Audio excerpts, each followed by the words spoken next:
I always love the feeling of working out hard and the feeling of reward afterwards. It's like you did something super hard and like you had to push and you're, suffering through whatever, but on the end you feel better, you feel fitter, and just like it's so easy to measure like your input that you put in your fitness, right? Because like back in the days I would just train in the morning, do tennis practice, then do 3-hour practice in the afternoon, then go for a run, and then go to the gym. So that was like my life, and I was I loved it. And then when I stopped doing that, I was like, okay, well, something is wrong. Maybe that's why I was lost, because I just took that big chunk of my life out. But then now signing up for these different races and setting example for myself and my wife and my daughter, it just brought all these inner passion from me, basically that like, hey, I just want to, if I could right now, I could work out all day. Just give me fuel, give me some food, and I can work out all day and I'll be super happy.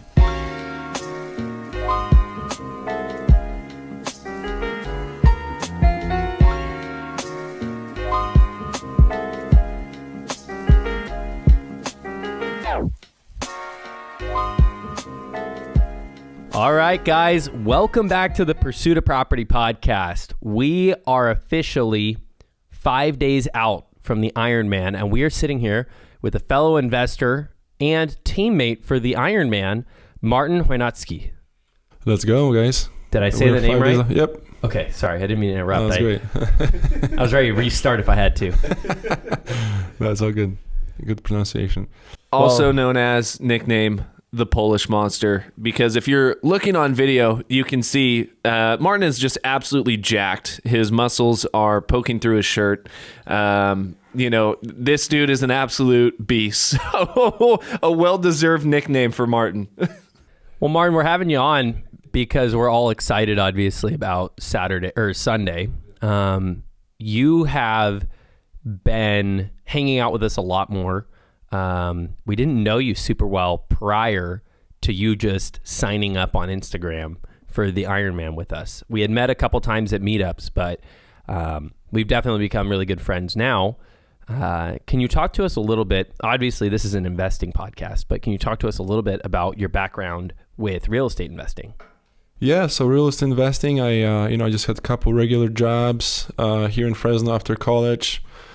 And then discovered real estate investing through podcasts and YouTube University, and started going to different meetups and started looking into, being more engaged in that field and, looking forward to like financial freedom and everything else that comes with real estate investing, and have time freedom and just building wealth, generational wealth for my family, and meeting awesome people who are wanting to be better human beings for their families and society. So it's been an amazing experience, and meeting you guys obviously, and through social media and meetups.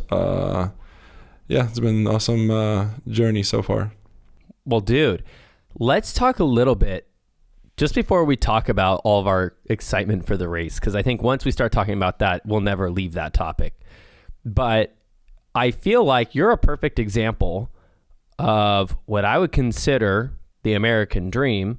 You are doing a lot of things very, very right, but tell us about how, like, your experience with college, from growing up to coming to college to what you're doing now.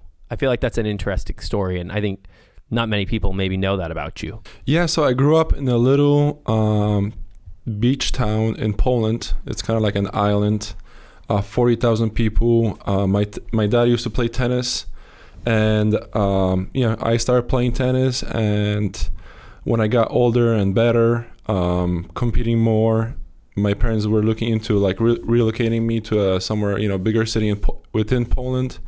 And then I moved like an hour and a half away when I was like 14, 15. Mm-hmm. Lived with my grandma. You know, they sent me off with my grandma, and I lived with her for like a year or two. Just, you know, playing with other players and competing and traveling a lot, and got better. Then I was by myself since I was 17 to like about 19. I finished high school. And then, you know, kind of like maybe as far as the tennis world goes, I maybe got into a wrong environment and kind of just stopped playing tennis as much. Mm-hmm. But I had skills still. So I moved to the United States, and then I started teaching tennis, and I was like, hey, this is where I want to live. At the time, I had my best friend that lived in Vegas. Mm-hmm. And so I live in Vegas. My parents gave me some money, a couple $1,000 just to like start off, you know, with like paying for rent and have a car to move around and everything else. And I blew that money within 2-3 months. And I was like, well, what am I going to do? Now I don't want to go back. So I started implementing my skills to teach tennis. My English was very poor, I would say, the least. Really? It's kind of like, I mean, we had, you know, you have English in schools, but it's kind of like Spanish here in the United States. Right. Everybody has Spanish in school, but they finish high school, and what's the level of their Spanish? Can they communicate? Not really. Not really, right? So I had the same experience moving to the United States, and just, you know, start talking, developing skills, English, and then I went to school over there, started teaching tennis, made money to survive pretty much, and I was like, well, I don't want to do this for the rest of my life, so let me go to college. And then I was still young, I was 19, 20 at that time. I was like, well, let me go to college, get, where I can get a full ride, and hopefully from there I can maybe go pro even. So then I was looking for a great coach, a great location. I'm from Poland, so I don't want to go somewhere where it's cold in winter. So I was like, I'm going to either be in California or Hawaii. And then I found a coach in Hawaii. They gave me a full ride, and it was a great experience. I spent 4 years over there, and got to a pretty high level, very competitively, and had an amazing experience. Met some people over there in Hawaii that are from Fresno. That's how I actually came to Fresno. I had some teammates of mine that live here in Fresno. They're like, hey, you should come with us to Fresno over the summer and just work for my dad and make some extra money, live with us, and we can play tennis and do all these activities. So I was like, okay, let's do it. And then that's what brought me to Fresno pretty much afterwards. Just finished school, and I was like, well, I have an internship lined up. Let me be here. And then after I finished with tennis, I kind of was lost a little bit what I really want to do, because I was like, that's all I wanted to do my whole life. Yeah, I had like some bumps on the road, like, I didn't push as hard as maybe some other people, but I had skills. Maybe my mindset wasn't there, I think, in order to go to that pro level. And I did just a bunch of different jobs, from painting to managing buildings to doing accounting, accounts payable, receivable in different companies, then working for a construction company. And then while doing all those things, I totally forgot about tennis. Like, okay, well, I just kind of just put it behind me in the past. I was like, well, I never really dealt with it. So it took me a couple weeks, maybe a couple months even, to like forgive myself that, like, okay, my parents sacrificed a lot and everything else. I was just a silly teenager that, took things for granted, I guess. And I was like, well, let me start teaching tennis. And I started teaching tennis, and I saw that I'm actually a pretty decent coach. I know how to train people and how to individualize, their plans and what triggers what player, which kind of developed passion for myself. Like, hey, I'm not going to be a professional tennis player anymore, but I can use that passion and give it to others. And then while doing that, it was like I developed, a passion for real estate, and then just start, learning about that and meeting some people, and here we are. Wow. So what did you study in school? I studied business management and supply chain, but I did not care about school at all. I was like, all I'm there for is Hawaii and tennis. School is just, it's there. Yeah. It's for fun. But obviously you provided, free education and meeting awesome people, meeting awesome teachers. But I mean, I didn't really use that degree, or I just picked whatever was, looked interesting at that time. Right. So it's interesting that you went directly into like a lot of real estate tangential businesses.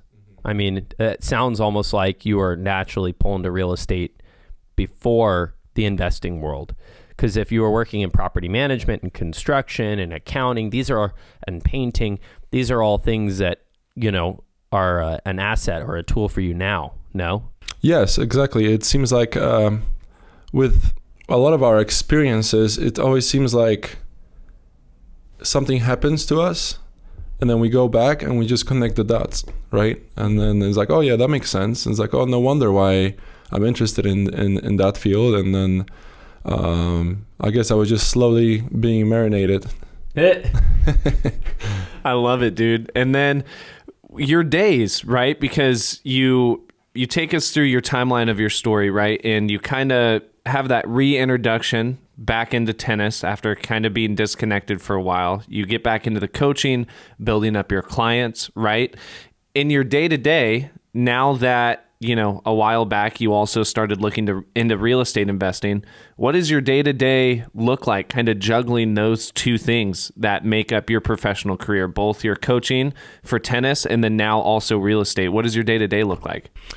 So my day-to-day looks like it varies a little bit based on like it's a summer or winter, because obviously in the summer, first of all, it's 130 degrees here during the day, and kids are out of school, so I move all my practices to the morning, and then I do real estate activities afterwards. Nice. But just like majority of the year, the way it looks like, I just wake up, do my workouts, and then 8-9 o'clock comes around, and I do my real estate activities till probably 1-2 every day, 1 o'clock ish, and then I start doing tennis until the evening. So that's been most of my days look like.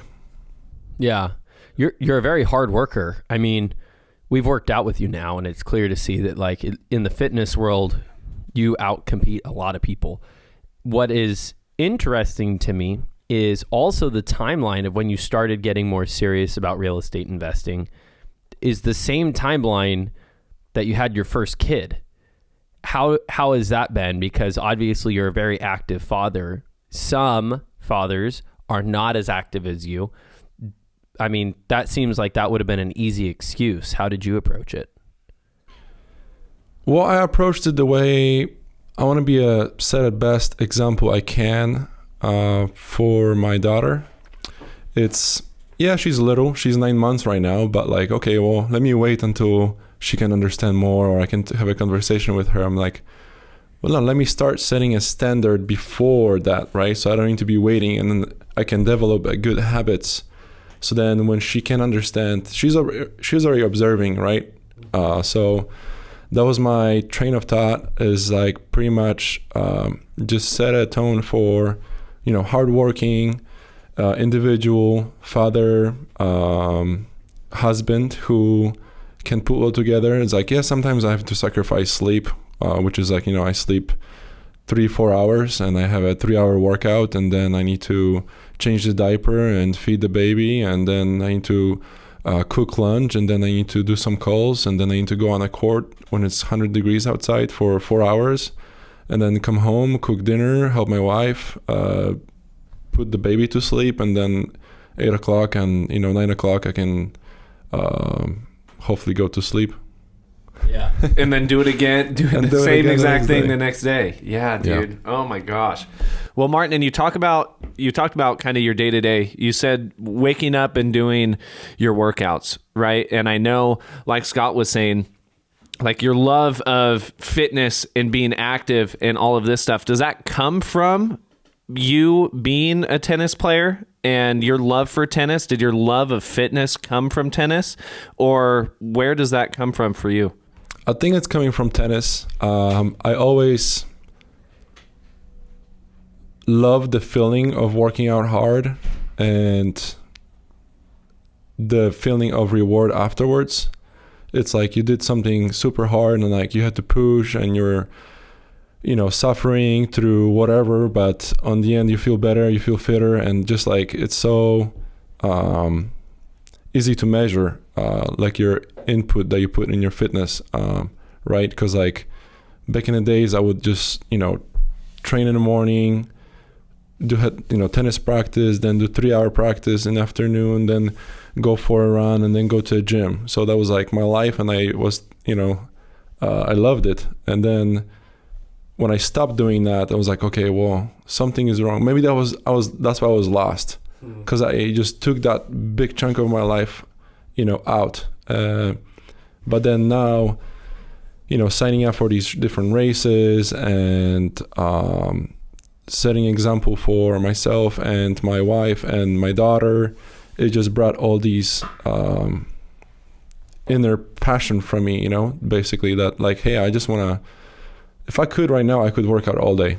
Just give me fuel, give me some food, and I can work out all day, and I'll be super happy. That's your dream. Yeah, that's my dream. You're trying to get time freedom so that you can work out more. Yeah, exactly. Well, let's transition to more of the race. I mean, that's kind of why we're in here today, is we're starting to get the excitement. We've been putting in work for this race on Sunday. I know, like right before the podcast, we were talking just even about, the swim and being a little bit nervous about open water swimming because we didn't do a lot of that in training. But before we talk about our race, in the middle of this training, at the beginning of this training, you went and did a 30K trail run. It was a 50K in Utah, trail run. Bryce Canyon. What was that experience like? It was awesome, to be honest. I never ran more than 13 miles before in my life. And I was like, okay, well, it's only like, 32 miles comparison to like other distances, like people that do, 60, 100, 200, 250 milers even, right? I was like, oh, it's only 32 miles, six hours of workout, working out in the mountains. So it was super fun. I enjoyed it. I suffered a little bit of dehydration and not feeling right, but it was just a learning curve to do more races and bigger distances, which are in the books. And you placed really well overall, didn't you? Yeah, I was fortunate enough to be healthy during that race, and it was maybe like 90 or 100 competitors, and I was 5th or 6th, something like that. And you'd never done anything over 13 miles before then? No, I haven't run more. That's hilarious. I think most people, at least in my perspective, think the marathon is like the longest race you can run in. You have introduced us to these races like, what did you say, 160 miles in the Swiss Alps, or is it 160 kilometers? 160 miles next July. Yeah, so you signed up for a 160-mile race next July.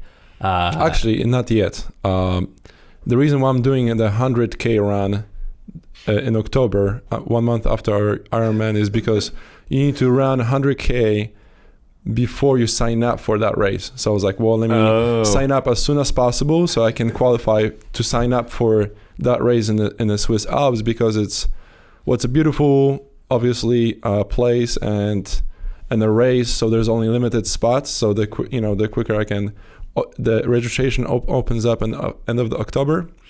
So if I run this 100K in the mid-October, I'll be able to qualify to register for that one. In that 162 miles, talk a little bit about that. I'm assuming it's continuous from start to finish. Yeah, right? So the best people finish in like 55 hours, but you have 92 hours to finish the whole race. Holy shit. And they don't run nonstop for 50 hours, do they? No, you stop, you can take naps, you fuel up, you can change your clothing, because it's in the Alps also, so like the weather changes. It can be a storm and rainy, and then you can have a clear sky and sunny. Holy shit. It's very unpredictable, so it's like you have to be ready for anything that comes your way during these, I guess, 4 days of racing. So looking forward to that adventure. You're hilarious. That is just the most absurd thing I have heard of. Well, and after the beginning of summer, when you did that, you said over in Utah, right, was the 50K. You then were in Europe for a part of the summer as well. And I know either one of your best friends or you had a group of friends out there, you guys did something or he did a really long race. Like, talk a little bit about what you did when you were over in Europe. Yeah, so I went to my best friend's wedding, and that was his wedding was 2 weeks before his biggest race yet, which is 100-mile race with 30,000 feet of elevation gain in the Alps in Austria. So basically me going to his wedding and then spending the time after, with him, it was his biggest training week yet. So we went to Italy, to Alps. Beautiful. It was a beautiful place, amazing. First time over there. I was like, I'm gonna be here, pretty much every year now. And then we ran every day before breakfast, between 10 to 15 miles with a couple thousand feet of elevation, and then we would hike with our families afterwards. So it was a great experience. You're a monster. That's freaking awesome, This dude. is where the Polish monster nickname comes from. Dude, I'm pumped for Sunday. How are you feeling? I feel excited too. Going into this Ironman, my biggest fear was swimming. I could never swim 2 laps without like gasping for air. Which is so funny because you do all these other crazy things. But swimming was like your kryptonite. Yes, I avoided swimming a lot, so because I was like, I don't know, man, I can't breathe. This is like not fun for me, right? Yeah. And then you guys posted that on Instagram. Hey, we're signing up for this Ironman, da da da da da. And I was like, let me jump on the train. Let's do it. Let me challenge myself. So, I've just been working on the swimming a little bit more, and now I can swim 2,000-3,000 yards without stopping, no problem. So it just overcame that hurdle, I guess. And I'm super excited that like no matter how slow I will be in the water, I can finish it. So I was worrying about like, I'm not gonna be able to finish the water. It's gonna be open water, and I can't be I'm gonna be gasping for air while swimming. I was like, oh man, I'm gonna be like, this is gonna take me an hour and a half to finish 1 mile swim, right? But now knowing that like, okay, I can finish pretty decent, decently, and then I was like, okay, let's do it. And I'm like, we're going into this with more confidence. Well, dude, and I want to give Martin props because like you were saying, dude, he was like slid up on, I think it was your story, and was like, I'm in. No, he just sent the screenshot of the that's receipt. right. There was no The communication. It was just the registration email after you sign up. Well, and we started with, because I was gonna say like freaking savage, Martin, but how many people did we start with in our group of people who said they were gonna do it? 9, and we're down to 4, the 3 of us plus 3.5, no? I'm just kidding. Yeah, no. We're So, down, dude, We're down to 3 or 4, depending on if Evan's injury allows him to do it. Yeah. Yeah, no, you're savage for that. Dude, what did you do to overcome the swimming? Because you and I went one Sunday morning, and we swam together for a little bit, and we were talking just a lot about the basics, but you improved very quickly from not feeling confident to swim 2 full laps without being like really out of breath to now here you are sitting in front of us, and I've seen your workouts, and I mean, you're not just completing the swim, you're completing it faster than a lot of people will. Yeah, I think it's just self accountability and setting a goal for yourself, and just keep doing what you said you're gonna do and put your best effort towards it. So like we signed up for an Ironman thinking like, okay, I'm gonna have a great association in the real estate world with you guys, and then also like swimming is my very weak part, so I'm gonna improve that and just working towards it. And sometimes we would have like, you know, with our coach Sean, we would have like a ride or a run that day. I was like, okay, well let me put a swim in there because I need to improve my swimming, so then I can be more confident going into the race that like, hey, I put my best effort towards it, so then I don't feel bad after the race like, hey, I didn't do, you know, everything I could to perform at my best. Because like, yeah, we signed up like March, April, and then we had, you know, some time till, you know, this in 5 days. So it's like, okay, I could have just been, you know, not putting in effort and just swimming here and there, and putting up in excuses. But I was like, no, let me improve this part and yeah, just see what I can do, you know, during the race. When those excuses pop up, how do you handle them? Because you seem to never miss from like my perspective. Like I didn't really see you ever miss a day, but I know that there were days where like the excuse came to mind. Like how do you internally fight that excuse? Yeah, I would say it's probably a couple times a week sometimes that like you just feel tired, especially with lack of sleep. You just like, hey man, I want to sleep in. It's like, and then, you know, you hear all these podcasts about the recovery and sleep importance and like how it's like, it would be easy to jump into excuse and say like, okay, well, it would be better for me to be sleeping in and getting rest right now than actually doing this workout, right? But it's just a feeling of accomplishment afterwards. I feel like if the way I see it is like, if I'm doubling myself and I don't know if I want to get out of bed and work out at 3 or 4 or 5 a.m. in the morning, I'm just imagining how I'm going to feel afterwards.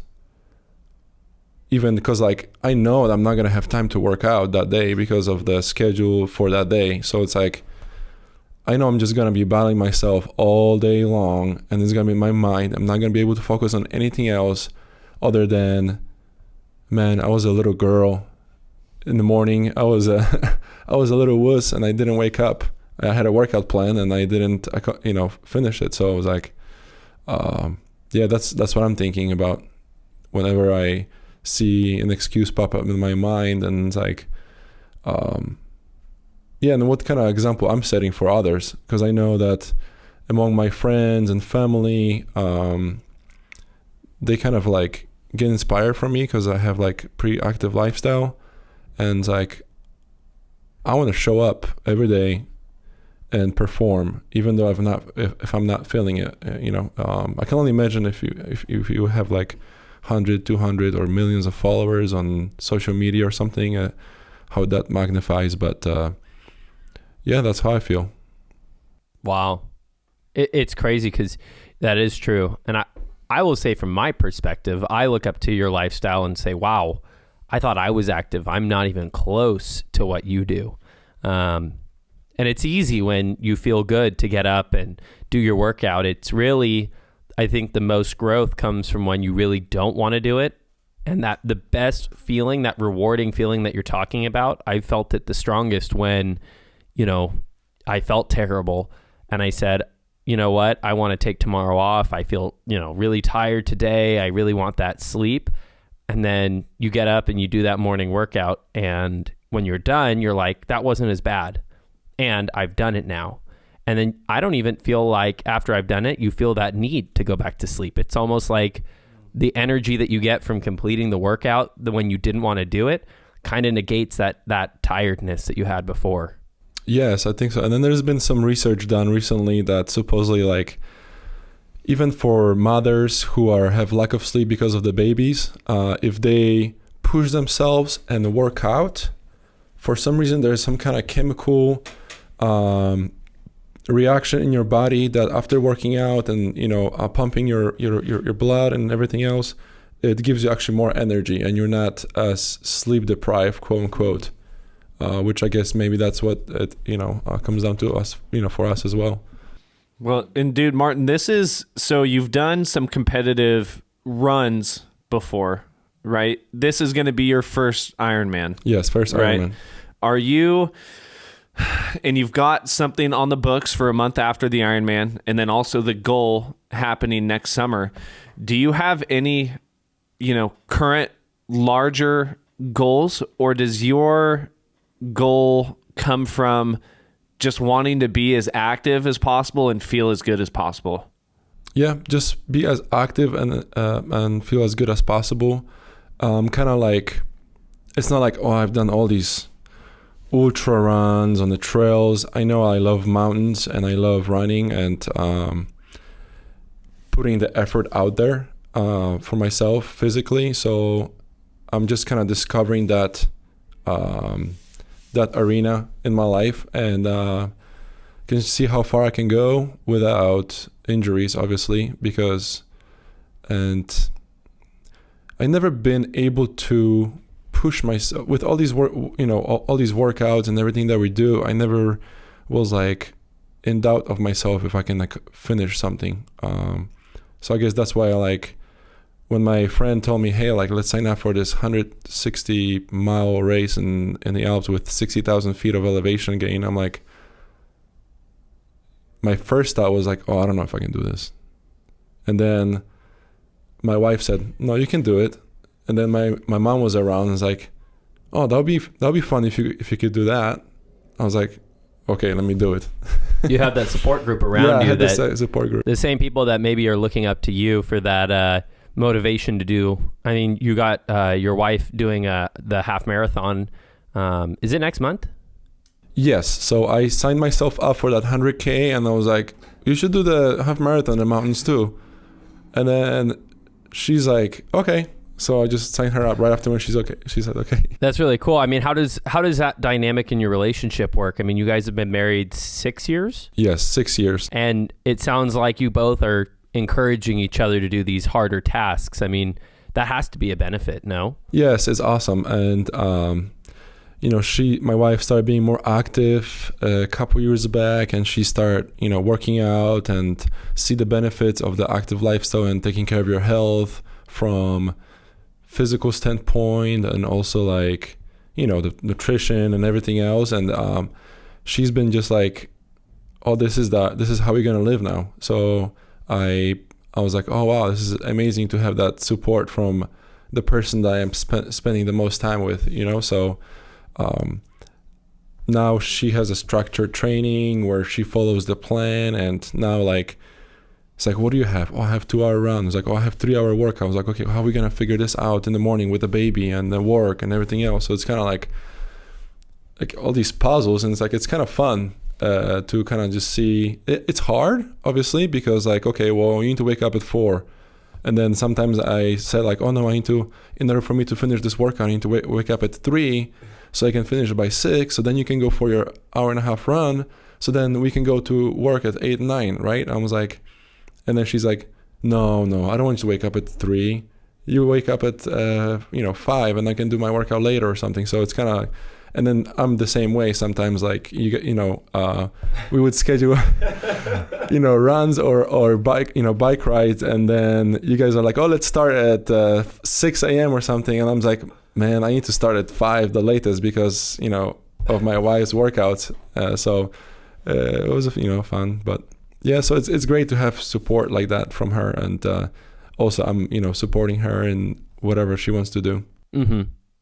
Dude, I'm curious. I don't know if I asked you this already, but I know we were talking a little bit before with kind of the goals for the race for Sunday and how they've kind of molded and transgressed over these past couple months of training. Do you have a specific goal for Sunday's race, or do you just want to go out there and have a good time and kick ass because we know you're going to? Yeah, I just want to have a good time for sure, and support each other. I feel like I would rather compete against myself than others, and we sign up for this race together. So it's like I just want to, finish. If we would finish together, that'd be amazing. Depending on everybody's, how body performs, and I know Kate, you have some injuries with your Achilles, right? And likewise with Scott a little bit. Not as much anymore. Yeah. So I don't know. It'll be nice to finish within 6 hours or less. I mean, if it ends up being 5 or 5.5, amazing. Right. Yeah. I think you mentioned that the swim is like the most, the thing that you're most conscious about, like the most difficult task for you. For me, it's going to be the run. I think swimming comes naturally with the years of water polo. The biking, we've just biked a lot in this training. I feel pretty confident that the bike is actually going to be a pretty smooth sail. But the run is probably the thing I'm most concerned about. What about you? I want to say, well, I haven't, at least as of right now, it's been a couple weeks since I've done some full-fledged running training, but I feel like that's probably my area of worry and stress too, is just how's the body going to feel? How am I going to be performing after not, obviously had those months of training build up for the run, but then navigating around an injury, being off it for 2 weeks, and then just kind of cold turkeying those after the 2 weeks in the run. It'll be interesting. But I feel like, dude, the adrenaline we're going to have, like the environment, like I think the whole thing is just going to be pretty fucking fun. and like, dude, no matter how we're feeling, even obviously body's going to be hurting. We're going to, be throwing cuss words out left and right, like wanting to get across the finish line. But I'm pumped. I think it'll be a really, really fun race for us. Yeah, I think so too. When you did that 50K, you mentioned that you had bonked, like towards the end, you were talking about nutrition and dehydration. And I'm curious because we're all going to go through a moment in the race or multiple moments where that urge to quit or the excuses are going to start becoming really, really loud.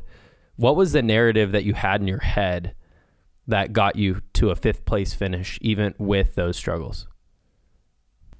Well, to be honest, I mean, I just kind of like, I didn't know what to expect from this race and like how fast I should be running, what my heart rate should be at, or how I should be fueling really. And I just kind of jumped into the experience with my wife's family. There's like another, cousin that also signed up, and our friend.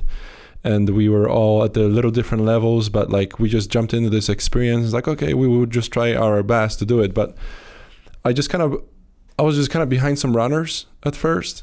I was, behind a runner for kind of halfway, and she was setting a pace, and I was like, okay, well, I can sustain that. And then she kind of like stopped a little bit, and then just took her time, and then I caught up to another person. So I was kind of chasing somebody this whole time, which kind of motivated me a little bit. And then I see this guy, halfway. I'm like, okay, let me just try to keep up with him. And I just kept up with him. And then he kind of just stopped a little bit and he slowed down. And then I was stopping on the aid stations, but it was more like just to have a quick food. I had, some peanuts in this. Okay, that doesn't work out with me because, doesn't work with me with my stomach. Let me have some fruit. Let me have this. Let me have that. I had water at all times. And then the time when I bonked was pretty much when I was by myself, because I was like, we have like 7-8 miles left to the end. And I felt like, man, I can go faster than staying with him. So I was like, I'm just going to say, hey, thanks for, being part of my race. I'm going to try to go a little faster. So I just kind of went fast a little bit. And then maybe that caught up to me because I was like just running. And then I was by myself in the woods and in the park. And then I fueled up a little bit. And then we had this 6-mile section where there was no aid stations.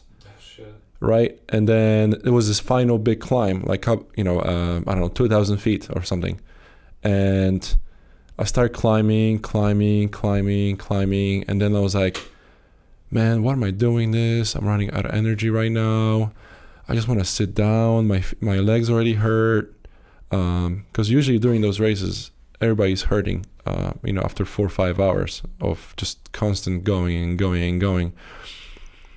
And then I was like, I don't know, something inside me, I was like, man, I'm not going to stop. Because once I sit down and rest, I don't know, I feel like I'm just going to take my time and then I'm going to slow down completely. And then what is that good for me? Because like the next aid station is going to be 3 miles away from me. So like if I just take my time right now, I'm going to get even worse.